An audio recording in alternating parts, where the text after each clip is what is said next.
আসসালামু আলাইকুম। এটিএন বাংলার গ্রামগঞ্জের খবরে সবাইকে স্বাগত জানাচ্ছি অর্পা হাসান। শুরুতেই সংবাদ শিরোনাম। আপিল বিভাগের রায়ের আলোকে কোটা নিয়ে প্রজ্ঞাপন জারি। এখন থেকে সরকারি চাকরির সব গ্রেডে কার্যকর হবে, জানালেন আইনমন্ত্রী। বিভিন্ন জেলার উদ্দেশ্যে ঢাকা থেকে ছাড়ছে দূরপাল্লার বাস। কক্সবাজারে আটকে পড়া পর্যটকদের বিশেষ পাহারায় পাঠানো হচ্ছে বিভিন্ন গন্তব্যে। নরসিংদী কারাগার থেকে পালিয়ে যাওয়া শতাধিক কয়েদির আত্মসমর্পণ। হামলাকারীদের ধরতে চিরুনি অভিযান চলছে, জানালেন স্বরাষ্ট্রমন্ত্রী। পণ্য খালাস না হওয়ায় চট্টগ্রাম সমুদ্র বন্দরে ভয়াবহ কন্টেইনার জট। টানেল সহ সার্বিক নিরাপত্তা ঘুরে সন্তোষ জানালেন নৌবাহিনী প্রধান। এবং সাগরে মাছ ধরার ৬৫ দিনের নিষেধাজ্ঞা শেষ হচ্ছে মধ্যরাতে। ট্রলার ও জাল মেরামত শেষে মাছ ধরার জন্য প্রস্তুত জেলেরা। শুনছিলেন সংবাদ শিরোনাম, এবারে বিস্তারিত। আপিল বিভাগের রায়ের আলোকে কোটার প্রজ্ঞাপন জারি করেছে সরকার। এতে সরকারি চাকরিতে নিয়োগের ক্ষেত্রে মেধার ভিত্তিতে ৯৩%, মুক্তিযোদ্ধা কোটায় ৫%, ক্ষুদ্র নৃগোষ্ঠী ১ এবং প্রতিবন্ধী ও তৃতীয় লিঙ্গ মিলে ১% কোটা নির্ধারণ করা হয়েছে। নিজ ভাষায় ব্রিফিংয়ে আইনমন্ত্রী আনিসুল হক জানান, সরকার সাধারণ শিক্ষার্থীদের মূল দাবি মেনে নিয়েছে। এখন থেকে সরকারি চাকরির সব গ্রেডে এই প্রজ্ঞাপন কার্যকর হবে বলে জানান তিনি। বিস্তারিত মাজহারুল হক মুহাজিরের রিপোর্টে। রোববার আপিল বিভাগের দেয়া রায়ের ভিত্তিতে কোটা সংস্কারের সেই প্রজ্ঞাপন শিক্ষা ও জনপ্রশাসন মন্ত্রী এবং তথ্য ও সম্প্রচার প্রতিমন্ত্রীকে সাথে নিয়ে গণমাধ্যমে তুলে ধরেন আইনমন্ত্রী আনিসুল হক। গণপ্রজাতন্ত্রী বাংলাদেশ সরকার।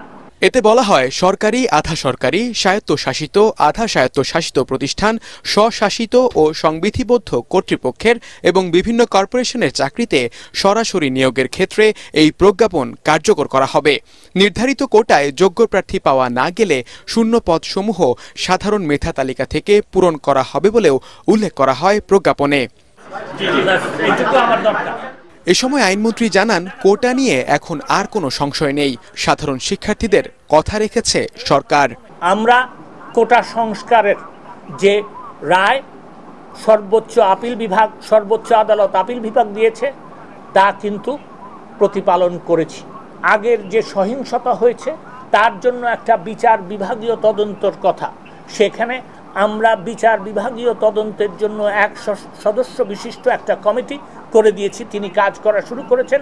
সাধারণ ছাত্রছাত্রী যারা এই কোটা বিরোধী আন্দোলন করছিলেন তাদের ব্যাপারে যদি কোনো মামলা হয়ে থাকে সেগুলি আমরা অবশ্যই দেখব।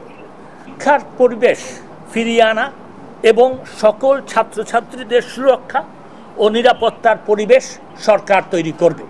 সাংবাদিকদের প্রশ্নের জবাবে তথ্য ও সম্প্রচার প্রতিমন্ত্রী জানান, এই আন্দোলনে প্রতিটি মৃত্যুর ঘটনা দুঃখজনক, যা তদন্ত করে আইনি ব্যবস্থা নেওয়া হবে। বিএনপি এবং জামাত এবং শিবির এবং সন্ত্রাসীরা ঢুকে আক্রমণ করেছে।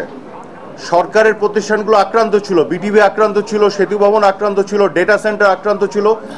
আক্রান্ত যখন আপনি হবেন তখন আপনার আত্মরক্ষার্থে ফাইট ব্যাক করতে হয়। তো যখন আমরা ফাইট ব্যাক করেছি তখন আক্রমণকারীদেরকে আমরা ফাইট ব্যাক করার ফলে সংঘর্ষ তৈরি হয়েছে।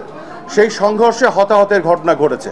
কাজে আমরা বলতে চাই যে হতাহতের ঘটনা ঘটেছে তার জন্য আক্রমণকারীরা দায়ী, এবং প্রতিটি হতাহতের ঘটনার জন্য আমরা নিন্দা জানাই, দুঃখ প্রকাশ করি এবং বিচার করে প্রত্যেককে, সে যেই হোক, বিচারের করে সাজার আওতায় আনা হবে। এটি আমাদের সুস্পষ্ট বক্তব্য। এই পরিস্থিতি বর্তমানে সেটা পরিবর্তন হওয়ার পরেই আমাদের পক্ষে সঠিকভাবে নিরূপণ করা সম্ভব হবে আসলে কারা কারা শিক্ষার্থী ছিলেন এবং শিক্ষার্থী কোন কোন প্রতিষ্ঠানের ছিলেন।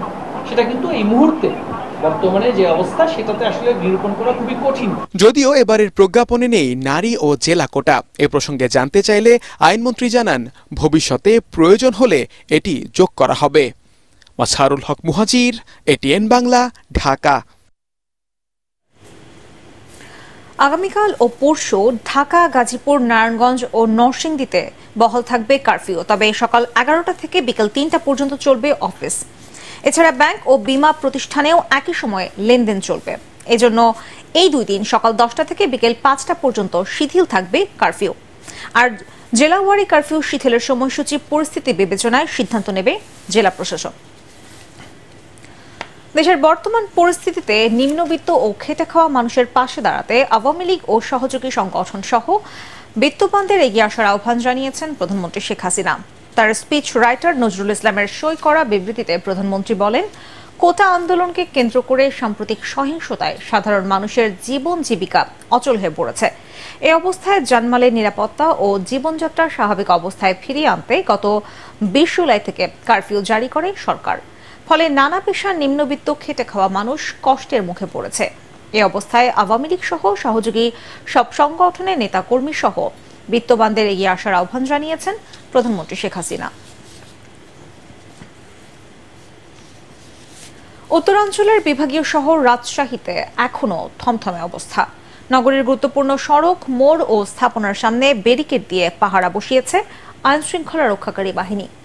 চলাচলকারী যানবাহন ও পথচারীদের তল্লাশি করা হচ্ছে।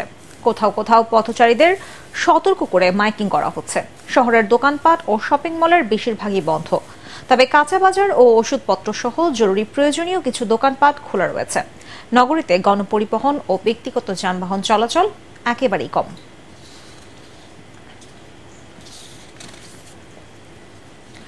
খুলনায় বেলা 12টা থেকে সন্ধ্যা 6টা পর্যন্ত 6 ঘন্টা শিথিল ছিল কারফিউ। শহরের বিভিন্ন পয়েন্টে সতর্ক অবস্থায় রয়েছে পুলিশ। নগরের গুরুত্বপূর্ণ স্থানে সেনাবাহিনী, বিজিবি ও র্যাব সদস্যরা টহল দিচ্ছেন। পাড়া মহল্লার কিছু মুদি দোকান খোলা থাকলেও প্রধান সড়কের দোকানপাট রয়েছে বন্ধ। নগরীতে বিচ্ছিন্নভাবে কিছু রিকশা ও ইজি বাইক চলাচল করছে। জরুরি প্রয়োজনে কেউ ঘরের বাইরে বের হলেও চেকপোস্টের তল্লাশির মুখোমুখি হচ্ছেন।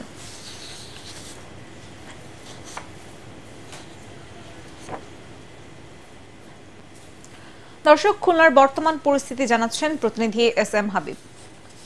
6 ঘন্টা শিথিলের পর 6টা থেকে আবার কারফিউ শুরু হচ্ছে।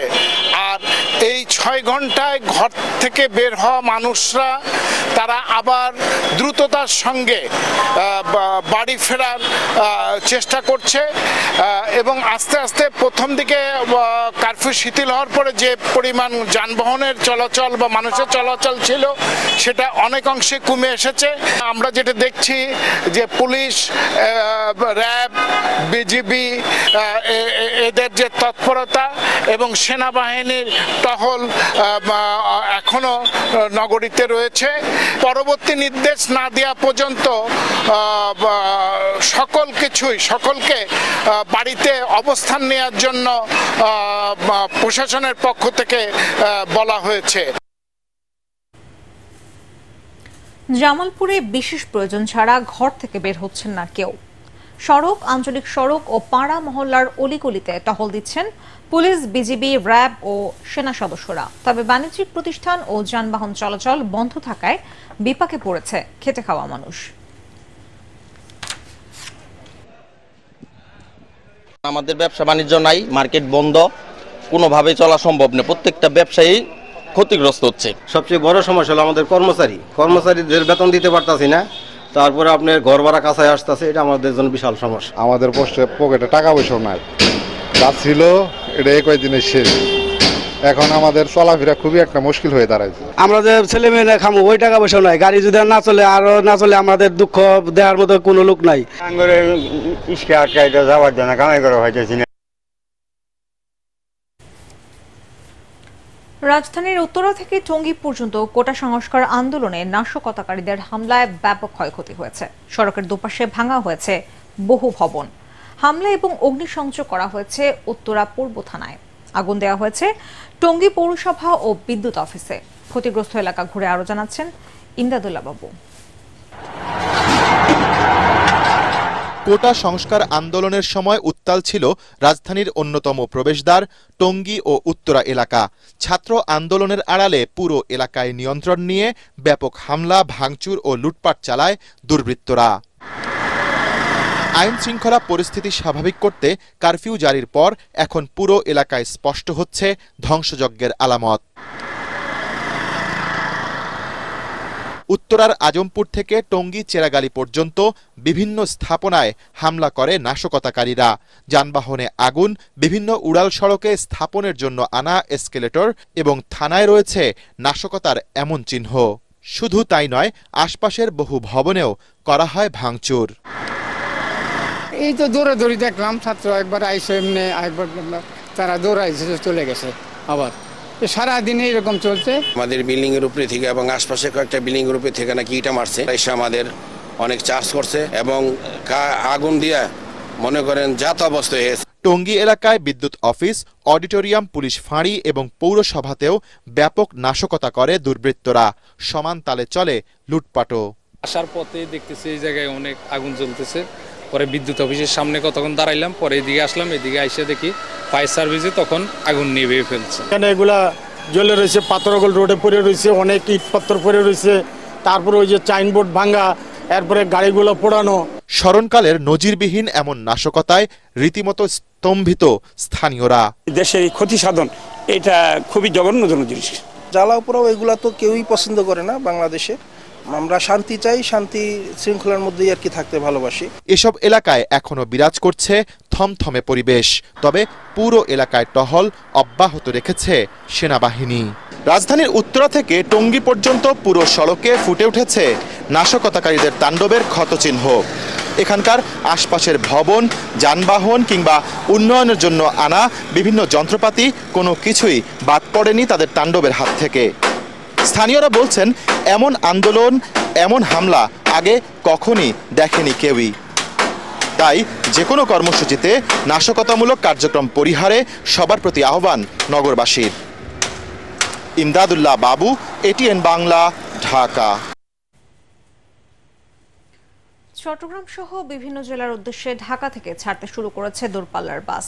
সায়দাবাদ বাস টার্মিনাল থেকে সীমিত সংখ্যায় বাস ছেড়ে যাচ্ছে, তবে কেবল জরুরি প্রয়োজনেই উদ্বেগ উৎকণ্ঠা নিয়ে যাত্রীরা রওনা দিচ্ছেন। অন্যদিকে যান চলাচল স্বাভাবিক না হওয়ায় বেকার হয়ে পড়েছেন পরিবহন শ্রমিকরা। বিস্তারিত জানাচ্ছেন ইকরামুল হক সায়েম। আবারও প্রাণচাঞ্চল্য ফিরতে শুরু করেছে বাস টার্মিনালে। 5 দিন পর দূরপাল্লার বাস চলাচল শুরু ঢাকা চট্টগ্রাম মহাসড়কে। যদিও যাত্রী সংখ্যা যেমন কম, তেমনি ছেড়ে যাওয়া বাসের সংখ্যাও সীমিত। বিগত এক সপ্তাহ পরে আমার কাজ নাই, এখন ঢাকা থাকলে তো দৈনিক 400 টাকা খরচ। এখন বাড়ি আবার সমস্যা, আমার মেয়ের অসুখ, আমার ওয়াইফের অসুখ, যার কারণে ঝুঁকি নিতে বাধ্য হচ্ছে। আতঙ্ক লাগছে। তারপর এখন সেনাবাহিনী যেহেতু নামছে, এখন জাতীয় রোডে আছে, এখন আর ইনশাআল্লাহ আমাদের কোনো সমস্যা হবে না আশা করি। পেটে বাপ না থাকলে কি করব, কাউন্টার তো খুলতেই হবে। বাস না পেয়ে জরুরি প্রয়োজনে কেউ কেউ বিকল্প মাধ্যমেও রওনা দিচ্ছেন। আমি সি ফুডের বিজনেস করি, আমার সেখানে ফ্যাক্টরিতে আজকে 4 দিন যাবত প্রোডাকশন বন্ধ, কারণ এগুলো কাঁচামাল। হ্যাঁ, সেখানে না গেলে পরে আমি প্রোডাকশন চালু করতে পারছি না। বাড়ি চলে যাইতে হবে, এখানে বদ্ধ পরিবেশে থাকা সম্ভব না। এদিকে প্রায় 1 সপ্তাহ যান চলাচল বন্ধ থাকায় বেকার হয়ে অনেকটা নিঃস্ব হয়ে পড়েছেন পরিবহন শ্রমিকরা। বাস টার্মিনালে গল্প আড্ডায় অলস সময় পার করছেন তারা। এভাবেই বয়ে আছি, না খেয়ে আছি, বাড়ির মধ্যে 1 টাকা দিয়ে বাড়াইতে পারতেছি না, আমরা নিজে না খেয়ে আছি। কি করবো, কেমনে চলবো? লুডু খেলতেছি ভাই, এখানে তো 6-7 দিন হলো বসে আছি, সময় কাটা দিয়েছি, ভালো লাগে না। বুধবার রাত্রি যাচ্ছি, গাইবাজার থেকে 15,000 টাকা টিপ পাচ্ছি, 4,000 খরচা হয়েছে, 11,000 খাওয়া শেষ করছে। এখন টাকা আছে আমার কাছে 400, আজের দিনটা খাওয়ার পাবো ভাই। মহাসড়কে যান চলাচল স্বাভাবিক করতে নিরাপত্তা নিয়ে জনমনে স্বস্তি ফেরানোর তাগিদ পরিবহন সংশ্লিষ্টদের। গত কদিনে সহিংস পরিস্থিতিতে বেশি উত্তাপ ছড়িয়েছিল ঢাকার প্রবেশ পথগুলোতে, আর এতে করে ছেড়ে যেতে পারেনি দূরপাল্লার বাস। তাতে করে শুধু মানুষের ব্যক্তিগত কাজকর্মই নয়, ব্যবসা বাণিজ্য সহ অর্থনৈতিক কর্মকাণ্ডে নেমে আসে স্থবিরতা। আর কবে এমন স্থবিরতা কাটিয়ে ফিরে আসবে স্বাভাবিক পরিস্থিতি, সেজন্যই মুখিয়ে রয়েছেন সাধারণ মানুষ। Ikramul Haque Sayem, ATN Bangla, Saydabad bus terminal, Dhaka. এদিকে কারফিউ পরিস্থিতিতে কক্সবাজারে আটকে পড়া কয়েক হাজার পর্যটককে বিশেষ পাহারায় বিভিন্ন গন্তব্যে পাঠানো হচ্ছে। সকালে 63টি বাসে 750-এরও বেশি পর্যটক রওনা হয়। বিজিবির সদস্যরা সেনাবাহিনীর সাথে সমন্বয় করে পর্যটকদের বিভিন্ন স্থানে পৌঁছানোর ব্যবস্থা করেন।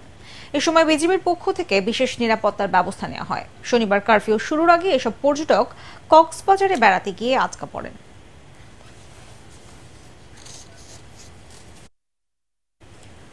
নরসিংদী জেলা কারাগার থেকে পালিয়ে যাওয়া 826 জন কয়েদির মধ্যে শতাধিক আত্মসমর্পণ করেছে। দুপুরে জেলা আইনজীবী সমিতির সামনে আত্মসমর্পণের উদ্দেশ্যে জড়ো হন তারা। এর আগের হামলার শিকার নরসিংদী জেলা কারাগার পরিদর্শন করে পলাতক কারাবন্দীদের দ্রুত আত্মসমর্পণের আহ্বান জানান আইজিপি আব্দুল্লাহ আল মামুন। লুট হওয়া অস্ত্র উদ্ধারে পুরস্কারও ঘোষণা করেন তিনি। গত 19 জুলাই দুষ্কৃতকারীরা জেলা কারাগারে হামলা চালালে 826 জন কয়েদি পালিয়ে যায়। পরে এসব কয়েদির মধ্যে 23 জনকে নরসিংদীর বিভিন্ন এলাকা থেকে গ্রেফতার করে পুলিশ। এদিকে পালিয়ে যাওয়া কয়েদিদের ধরতে চিরুনি অভিযান চলছে বলে জানিয়েছেন স্বরাষ্ট্রমন্ত্রী আসাদুজ্জামান খান কামাল। দুষ্কৃতকারীদের গ্রেফতারের মাধ্যমে দেশে শান্তি শৃঙ্খলা ফিরলেই কারফিউ তুলে নেওয়া হবে বলে জানান তিনি। দুপুরে নরসিংদী জেলা কারাগার পরিদর্শন শেষে স্বরাষ্ট্রমন্ত্রী এসব কথা বলেন। কারাগারে হামলার ঘটনায় 2টি তদন্ত কমিটি গঠন করা হয়েছে বলেও জানান তিনি। ভাঙচুর তো করেছেই, আগুন ধরিয়ে দিয়েছে, আমাদের অস্ত্রাগার লুট করেছে এবং মানে আমাদের যে সমস্ত জঙ্গিরা আমাদের জন্য চ্যালেঞ্জ ছিল তাদেরকে তারা মুক্ত করে নিয়েছে। তাহলে উদ্দেশ্যটাই বুঝতে পারেন, আপনাদের কাছে ক্লিয়ার এটা যে এরা দেশকে একটা বিপর্যস্ত পর্যায়ে নেওয়ার জন্য, আমরা যে দেশটা এগিয়ে গিয়েছি সেইখানে বাধা সৃষ্টি করার জন্য এই সমস্ত আক্রমণ। আমরা অবশ্যই তাদেরকে খুঁজে বের করে আমরা আইনের সোপর্দ করব। তাদের বিরুদ্ধে আমরা যা যা করার আমরা সবকিছুই ইনশাআল্লাহ করব। সারা দেশের আমদানি রপ্তানির সিংহভাগই হয় চট্টগ্রাম সমুদ্র বন্দর দিয়ে। তবে ম্যানুয়াল পদ্ধতিতে পণ্য রপ্তানি ও আমদানিকৃত পণ্য দ্রুত খালাস করতে না পারায় বন্দরে জমেছে কন্টেইনার, ফলে নতুন সংকটে চট্টগ্রাম বন্দর। এদিকে বন্দর টানেল সহ সার্বিক নিরাপত্তা ঘুরে সন্তুষ্টির কথা জানিয়েছেন নৌবাহিনীর প্রধান অ্যাডমিরাল মোহাম্মদ নাজমুল হাসান। চট্টগ্রাম থেকে আরো জানাচ্ছেন সৈয়দ তামিম মাহমুদ। দেশের অর্থনীতির লাইফলাইন বলা হয় চট্টগ্রাম বন্দরকে। যুগোপযোগী সিদ্ধান্ত আর আধুনিকায়নের ফলে এখন সুফল পাচ্ছে বন্দর ব্যবহারকারীরা। দেশের অস্থিতিশীল পরিস্থিতিতে জাহাজে পণ্য ওঠানামা স্বাভাবিক রাখলেও আমদানিকৃত কন্টেইনার ডেলিভারি দিতে না পারায় এখন চট্টগ্রাম বন্দরে তৈরি হয়েছে কন্টেইনার জট। এই পরিস্থিতিতে বন্দর টানেল, জ্বালানি স্থাপনা সহ গুরুত্বপূর্ণ স্থাপনার নিরাপত্তা পর্যবেক্ষণ করেছেন নৌবাহিনী প্রধান। জানিয়েছেন সব ধরনের ঝুঁকি মোকাবেলায় প্রস্তুত এই বাহিনী। বন্দর এলাকার সকল জাহাজের নিরাপত্তা নিশ্চিতের জন্য কোস্টগার্ড এবং নৌবাহিনীর সদস্যগণ তাদের জাহাজ নিয়ে, টহল জাহাজ নিয়ে সার্বক্ষণিকভাবে নজরদারি করছেন এবং কোনো অবস্থাতেই সমুদ্র পথে, নদী পথে যাতে কোনো রকমের নাশকতা না হয়। এদিকে এই বন্দরের কন্টেইনারের সর্বোচ্চ ধারণ ক্ষমতা প্রায় 53,000। গতকাল পর্যন্ত এই বন্দরে ছিল 42,100 কন্টেইনার। আজ সকালেও 1,500 কন্টেইনার নিয়ে বন্দরে ভিড়ছে মার্স লাইনের আরেকটি জাহাজ। বন্দর ব্যবহারকারীরা বলছেন, ধারণ ক্ষমতার সর্বোচ্চ ব্যবহার করলে ঝামেলা বাড়বে পণ্য ডেলিভারিতে। তবে ভিন্ন মত বার্থ অপারেটরের। ইন্টারনেট চালু হলে পরে তখন কিন্তু একসাথে অনেক বেশি পণ্যর ডেলিভারি দেওয়ার একটা চাহিদা তৈরি হবে আমদানিকারকদের মধ্যে। কাস্টমসের কোনো অ্যাসেসমেন্ট হচ্ছে না, কাস্টমসের অ্যাসেসমেন্ট না হলে ডেলিভারি হবে। যে কোনো সময় ইন্টারনেট চালু হয়ে যায় তাহলে এই জট সমস্যার সমাধান হয়ে যাবে। বন্দর ছাড়াও 19টি বেসরকারি অবডকও ভর্তি রপ্তানিমুখী কন্টেইনারে। ফলে বন্দর থেকে সরানো যাচ্ছে না কন্টেইনার। তাই দ্রুতই বিকল্প ভাবনার তাগিদ দিলেন বন্দর ব্যবহারকারীরা। দেশের এই উদ্ভূত পরিস্থিতিতেও বন্দর যাতে তার স্বাভাবিক কার্যক্রম পরিচালনা করতে পারে সেই জন্য নিরাপত্তার দায়িত্ব পালন করছে সেনাবাহিনীর পাশাপাশি বাংলাদেশ নৌবাহিনী ও কোস্টগার্ড। আগামীতেও এই ধারাবাহিকতা অব্যাহত রেখে বন্দরের নিরাপত্তা আরও জোরদার করবে বন্দর কর্তৃপক্ষ, এমনটাই মনে করছেন বন্দর ব্যবহারকারীরা। চট্টগ্রাম বন্দর থেকে সৈয়দ তামিম মাহমুদ, এটিএন বাংলা।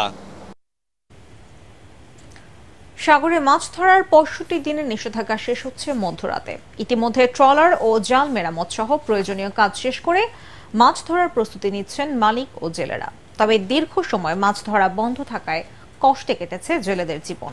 পিরোজপুর প্রতিনিধি শফিকুল ইসলাম মিলনের পাঠানো রিপোর্ট জানাচ্ছেন তামান্না জানিফার। মৎস্য সম্পদ বাড়াতে সাগরে মাছ ধরার উপর কয়েক বছর ধরে 20 মে থেকে 65 দিনের নিষেধাজ্ঞা আরোপ করছে সরকার। বর্তমানে পিরোজপুরের বিভিন্ন এলাকায় ট্রলার মেরামত সহ অন্যান্য কাজে ব্যস্ত সময় পার করছেন ট্রলার মালিক ও জেলেরা। জেলেদের মাঝে তোড়জোড় চলছে যাতে 23 জুলাই নিষেধাজ্ঞা শেষ হবার সাথে সাথে সমুদ্রে যেতে পারেন মাছ শিকারে। নিষেধাজ্ঞার সময় বেকার হয়ে পড়েছেন জেলে ছাড়াও এই পেশায় নির্ভরশীল কয়েক হাজার মানুষ। তাদের দাবি, দ্রব্যমূল্যের ঊর্ধ্বগতির বাজারে সংসার চালাতে হিমশিম খেতে হচ্ছে। অন্যদিকে এই সময় সরকারের পক্ষ থেকে প্রত্যেক জেলেকে ৮৬ কেজি চাল দেওয়া হলেও তা অনেকেই পাচ্ছে না বলে অভিযোগ রয়েছে। ব্যাগের কাজ করানো লাগতেছে, কাঠের কাজ করানো লাগতেছে, মারামত দেওয়া লাগতেছে। কিছু লোকে পাইছে আর কিছু লোকে পায় নাই। কিন্তু 22 দিনের অবরোধ ওরা ঠিক আছে, ওই সময় হলে প্রজন্মটা হয় এই 65 দিন না থাকলেও চলে। সরকার 65 দিনের অবরোধ দিয়েছে, মৎস্যজীবীদের জন্য তো এটা ভালো না এত দিনের অবরোধ। তবে জেলা মৎস্য কর্মকর্তা জানান, সাগরে মাছ ধরা ৫৩০০ জেলেকে খাদ্য সহায়তা দেয়া হচ্ছে। ৬৫ দিনের অবরোধ শেষে সাগরে মাছের উৎপাদন বাড়বে বলে আশা করেন তিনি। ৫৩০০ জেলেকেই আমরা মাসে 40 কেজি হারে 65 দিনের জন্য মোট ৮৬ কেজি করে ভিজিএফ প্রদান করা হয়ে থাকে। আশা করছি আমাদের এই নিষেধাজ্ঞার ফলে সমুদ্রের মাছের প্রজনন নির্বিঘ্ন হবে এবং সামুদ্রিক মাছ, ইলিশ সহ অন্যান্য সামুদ্রিক মাছের উৎপাদন আরো বৃদ্ধি পাবে। প্রতি বছর ২০ মে থেকে সাগরে মাছ ধরার উপর নিষেধাজ্ঞা শুরু হয়ে চলে ২৩ জুলাই পর্যন্ত। এই সময় মাছ ধরা, পরিবহন ও বিক্রি বন্ধ থাকে। Bureau report, ATN Bangla. পরবর্তী সংবাদ দেখার আমন্ত্রণ জানিয়ে এখনকার মতো শেষ করছি গ্রামগঞ্জের খবর। এটিএন বাংলা সংবাদ ইউটিউবে দেখতে ব্রাউজ করুন youtube/ATN Bangla News। ধন্যবাদ সবাইকে।